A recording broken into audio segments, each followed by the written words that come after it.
ಹಾಗೂ ಚಿಂತಿತ ತಾಲೂಕಿನ ಎಲ್ಲ ಸಮಾಜದ ಬಾಂಧವರು ತಮ್ಮೆಲ್ಲರಿಗೂ ತಿಳಿದಿರುವಂತೆ ನಮ್ಮ ಭಾರತ ಸಂವಿಧಾನದ ಪೀಠಿಕೆ ಸ್ಟಾರ್ಟ್ ಆಗೋದು ವಿವಿಧ ಪೀಪಲ್ ಆಫ್ ಇಂಡಿಯಾ ಅಂತ. ಅಂದ್ರೆ ಭಾರತೀಯರಾದ ನಾವು ಅಂದ್ರೆ ಇಲ್ಲಿ ನಾವು ಸಹೋದರತ್ವ ಬ್ರದರ್ಹುಡ್ ನಾವು ಪ್ರಮೋಟ್ ಮಾಡಬೇಕಾಗುತ್ತೆ. ಅದೇ ನಿಟ್ಟಿನಲ್ಲಿ ನಮ್ಮ ಭಾರತ ದೇಶ ಸ್ವತಂತ್ರ ಸಿಕ್ಕಾಗಿನಿಂದ ಮತ್ತು ಸ್ವತಂತ್ರ ಪೂರ್ವದಾಗಿನಿಂದ ಕೂಡ ಒಂದು ವಿವಿಧತೆಯಲ್ಲಿ ಏಕತೆಯನ್ನು ಕಂಡುಕೊಂಡು ಬಂದಿದೆ. ಅದೇ ನಿಟ್ಟಿನಲ್ಲಿ ಇನ್ನೂ ಕೂಡ ಮುಂದೆ ಅದನ್ನು ನಾವು ಮುಂದುವರಿಸಿಕೊಂಡು ಹೋಗೋದು ನಮ್ಮ ನಿಮ್ಮೆಲ್ಲರ ಒಂದು ಅತಿ ದೊಡ್ಡ ಜವಾಬ್ದಾರಿ. ಸೊ ಈ ನಿಟ್ಟಿನಲ್ಲಿ ಅನೇಕ ರೀತಿಯ ಎಲ್ಲ ಧರ್ಮದ ಜನರು ಅವರದೇ ಆದ ದಿನಾಚರಣೆಗಳನ್ನು ಆಚರಿಸಿಕೊಂಡು ಬರ್ತಿದ್ದಾರೆ. ಅದೇ ರೀತಿಯಾಗಿ ಈಗ ನಮಗೆ ಸಮೀಪದಲ್ಲೇ ಗಜಾನನ ದಿನೋತ್ಸವ ಇದೆ ಹಾಗೂ ಈದ್ ಮಿಲಾದ್ ಕೂಡ ಇದೆ. ಈ ನಿಟ್ಟಿನಲ್ಲಿ ನಮ್ಮ ಸಿಂದಗಿ ತಾಲೂಕಿನ ಎಲ್ಲ ಅಧಿಕಾರಿಗಳು ಇವತ್ತು ನಾವು ಪೂರ್ವಭಾವಿ ಸಭೆಯಲ್ಲಿ ಕರೆದಿದ್ದೇವೆ.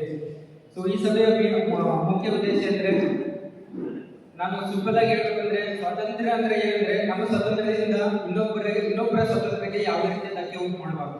ಸೊ ಅದನ್ನ ಪಾಲಿಸ್ಕೊಂಡು ಹೋಗುವ ಕರ್ತವ್ಯ ನಮ್ದು ಕೂಡ ಅವರು, ನಿಮ್ದು ಕೂಡ ಅವರು, ಸೊ ಎಲ್ಲ ಪ್ರಜೆಗಳು ಕೂಡ ಆಗಿರುತ್ತೆ.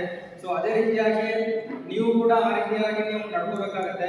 ಸೊ ನೀವು ಮುಂದೆ ಗಣಪತಿ ಇಡಬೇಕಾದ್ರೂ ಕೂಡ ಪೊಲೀಸರವರಿಂದ ಪರ್ಮಿಷನ್ ತಗೋಬೇಕು, ಆಮೇಲೆ ತಹಸೀಲ್ದಾರ್ ಆಫೀಸಿನ ಪರ್ಮಿಷನ್ ತಗೋಬೇಕು. ಆ ಪರ್ಮಿಷನ್ ಕೊಡುವಾಗ ನಾವು ನಿಮಗೆ ಕೆಲವು ರೂಲ್ಸ್ ಅನ್ನು ಕೊಟ್ಟಿರ್ತೀವಿ, ನಿಯಮಗಳನ್ನು ಕೊಟ್ಟಿರ್ತೀವಿ. ಆ ನಿಯಮಗಳು ಯಾವುದೇ ರೀತಿಯ ಉಲ್ಲಂಘನೆ ಆಗದಂಗೆ ನೀವು ನಿಮ್ಮ ಏರಿಯಾದಲ್ಲಿ ಮತ್ತೆ ನಿಮ್ಮ ಗಣಪತಿಯನ್ನು ಇಟ್ಟು ನೀವು ವಿಜೃಂಭಣೆಯಿಂದ ಆಚರಣೆ ಮಾಡಬಹುದು.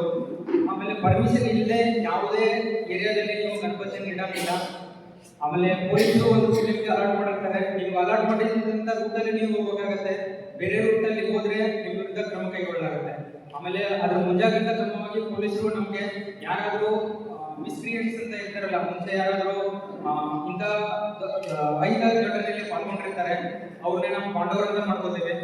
106 ಇಂದ 110 ಅಲ್ಲಿ ನಾನು ಇನ್ನು ಮುಂದೆ ಸಮಾಜದ ಒಂದು ಶಾಂತಿಗೆ ಭಂಗ ಉಂಟು ಮಾಡುವ ಯಾವುದೇ ಕರ್ತವ್ಯ ಮಾಡಲ್ಲ ಅಂತ ಹೇಳ್ಬಿಟ್ಟು 5 ಲಕ್ಷದವರೆಗೂ ನಾವು ಪಾಂಡವ ಮಾಡಿರ್ತೇವೆ. ಸೊ ನೀವು ಮಾಡಿದ್ದೇನಾದ್ರೂ ನಮಗೆ ಪರಿಚಯ ಕಂಡು ಬಂದಲ್ಲಿ ನಾನು ಸ್ಟೇಟ್ ನನಗೆ as A taluk executive magistrate ನಿಮ್ಗೆ 24 ತಾಸು ನಾನು ಜೈಲಿಗೆ ಕಳಿಸೋ ಅಧಿಕಾರ ಇದೆ.